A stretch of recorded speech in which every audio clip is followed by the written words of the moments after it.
de reforma, no otra cosa, y de rigidez, se puede imponer a través de dos vías fundamentales. Por un lado, estableciendo un procedimiento más complejo para reformar la Constitución. Nada se puede objetar a ello. La Constitución necesariamente ha de tener un procedimiento especial de reforma. La mayoría de las Constituciones tienen incluso dos procedimientos de reforma en función de la importancia de la materia que se quiera reformar. Y, en segundo lugar, límites de otro tipo, límites temporales. En determinadas circunstancias no se puede reformar la Constitución, o límites, por ejemplo, de contenido. Hay materias que no pueden ser reformadas o que tienen un procedimiento especial. Pero, si la idea de rigidez es importante por la idea de estabilidad, porque la Constitución necesariamente ha de ser una norma estable, no podemos olvidar que también es fundamental la idea de adaptación, la idea de flexibilidad. Una Constitución, para sobrevivir, tiene que tener capacidad de modificación, capacidad de innovación y de adaptación a nuevas circunstancias. Ya el artículo 28 de la Constitución francesa de 1793 decía que una generación no puede someter a sus leyes a las generaciones futuras. Es decir, no podemos pretender que la Constitución que hoy aprobamos para nosotros sea la Constitución que rija para la próxima generación. Hay que conseguir mecanismos de flexibilidad que permitan los cambios constitucionales. Yo diría que hoy esto es todavía más relevante. Como diré posteriormente, el derecho se enfrenta en la actualidad a retos que no ha tenido en la historia, retos que la enfrentan a sus propios límites. Y la Constitución también. Y digo que esto es hoy más relevante porque si algo caracteriza este tiempo es la velocidad y la intensidad del cambio. Antes se podía hablar de generación en generación. Hoy, entre generación y generación, los cambios han sido muchos, demasiados, para el derecho en general. ¿Cómo ha evolucionado el contenido de las Constituciones? He dicho que no quería extenderme y iré en este tema un poquito rápido. Es muy importante tener en cuenta que la idea constitucional es una idea que ha ido evolucionando en su contenido, pero que lo ha hecho de forma acumulativa. Es decir, el contenido que se incorpora hoy no ha eliminado al que se incorporó ayer, y el que se incorporó ayer no ha eliminado al que incorporó antes de ayer. La Constitución nace con un contenido netamente liberal. La Constitución es una idea liberal y ese va a ser su contenido primario, con tres características esenciales: autonomía de la sociedad, Estado de Derecho, gobierno representativo.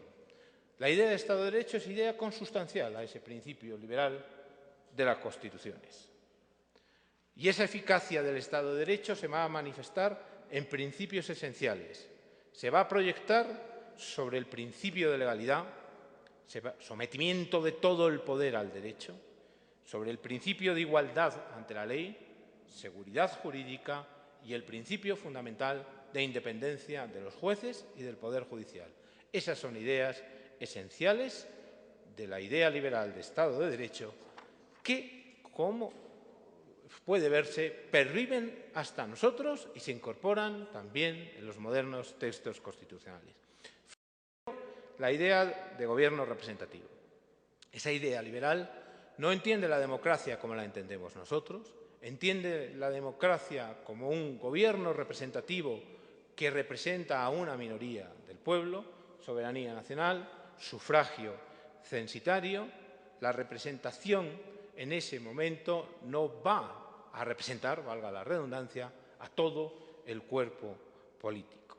Va a ser en una etapa posterior cuando la Constitución asume con plenitud la idea democrática, la idea de que el gobierno no puede ser solo el gobierno de la representación de unos pocos, sino el gobierno de la representación de todos, el gobierno del pueblo de todos. Es la incorporación, con todas sus consecuencias, del principio democrático, lo que va a suponer, lo que se va a traducir en la incorporación de los derechos democráticos a esos derechos liberales que habían conformado la primera generación constitucional. La tercera generación constitucional, que también vamos a poder ver a través de los derechos que incorpora, es la generación de la Constitución social. Es la Constitución que incorpora el Estado social como un elemento básico.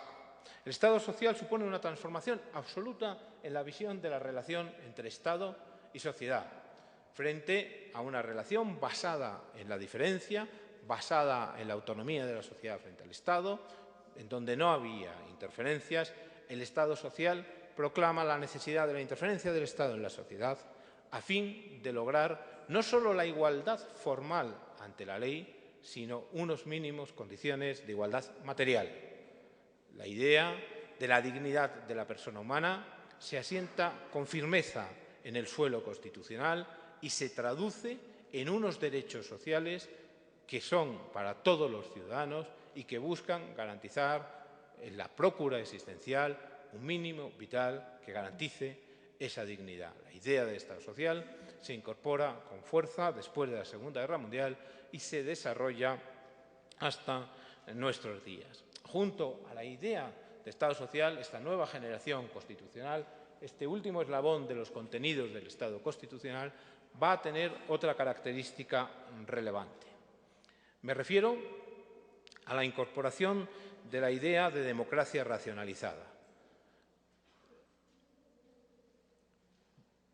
El periodo de entreguerras demostró que la democracia era un sistema débil, que la democracia podía estar sometida a los grandes vaivenes de los autoritarismos y totalitarismos de cualquier signo y que se necesitaba sistemas más estables, ejecutivos más fuertes, gobiernos más eficaces.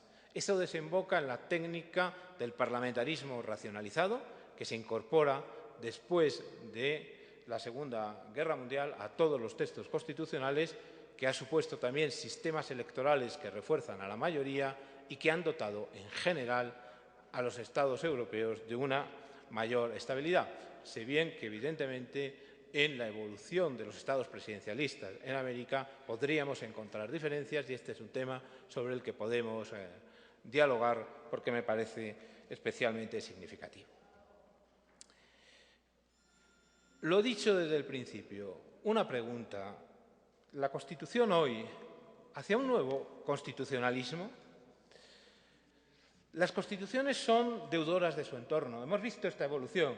Constitución liberal, la Constitución democrática, que no surge por casualidad, no surge como fruto de la generosidad de la clase social que ha dominado el periodo liberal, como fruto de la generosidad de la burguesía, sino surge como fruto de la tensión del protagonismo del proletariado en un momento histórico determinado.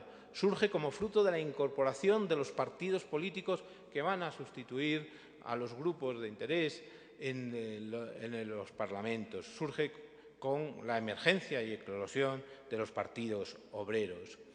Pues bien, desde esas premisas, desde la conciencia de que los textos constitucionales son deudores absolutos de la sociedad de la que están rodeados y tienen que ser así, si no serían letra muerta, deberemos preguntarnos cuál es la Constitución que se debe a la época que hoy estamos viviendo.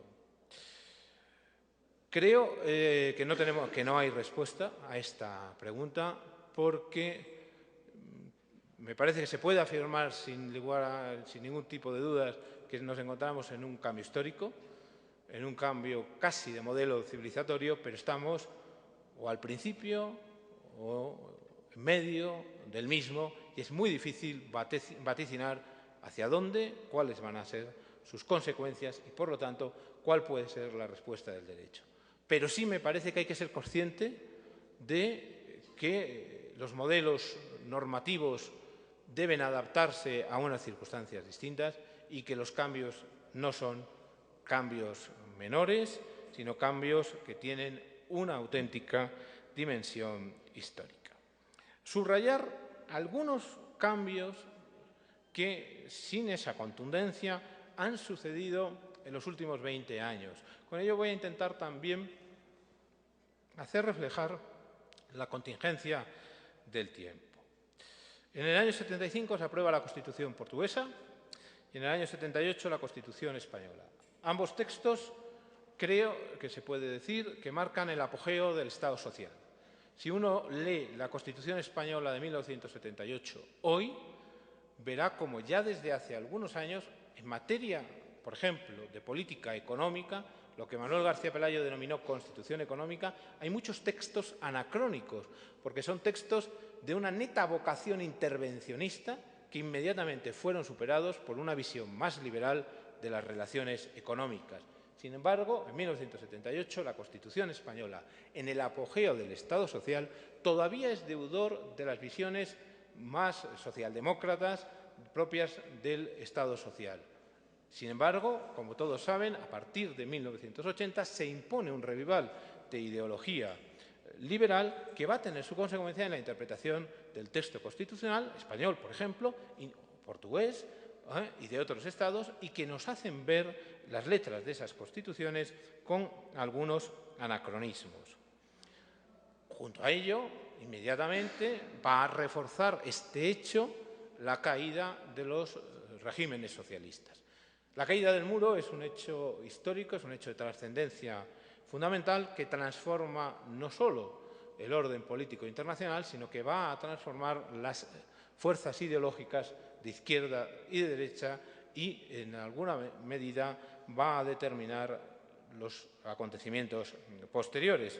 Por ejemplo, creo que se puede reflexionar sobre cómo, ante la caída de los países socialistas y de la ideología que los sustenta en gran medida, se va a producir ese revival de la identidad como elemento aglutinante que en el orden constitucional va a producir un muy curioso resurgimiento de la ideología federal.